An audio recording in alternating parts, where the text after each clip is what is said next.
আসসালামু আলাইকুম ওয়া রাহমাতুল্লাহ। ইন্নাল হামদালিল্লাহ নাহমাদুহু ওয়া নাস্তাঈনুহু। আউযু বিল্লাহি মিনাশ শাইতানির রাজীম। বিসমিল্লাহির রহমানির রহিম। আল্লাহুম্মা সাল্লি আলা মুহাম্মাদ ওয়া আলা আলি মুহাম্মাদ।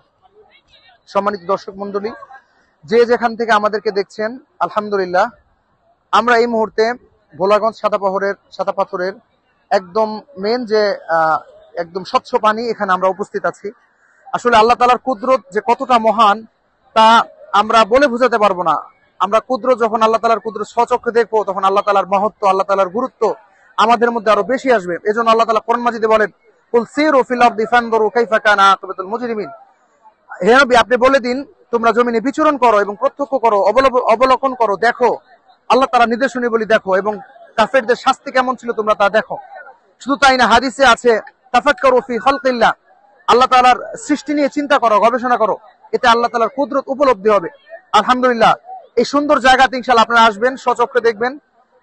এই পিছনে দেখছেন, এটা হচ্ছে মেঘালয় পাহাড়ের পিছনে হচ্ছে ইন্ডিয়া অবস্থিত। আর এই সাদা পাথরের মধ্যে খুব সুন্দর একটা জায়গার মধ্যে আমার ভালো লাগছে সবচেয়ে বেশি, একটা ছোট মসজিদ আছে। যারা সালাত আদায় করতে চান, এখানে এসেও সালাত আদায় করতে পারবেন। আর এই হচ্ছে সেই স্বচ্ছ পানি। এই স্বচ্ছ পানিতে পানি দেখলেই মনে হয় যে গোসল করি।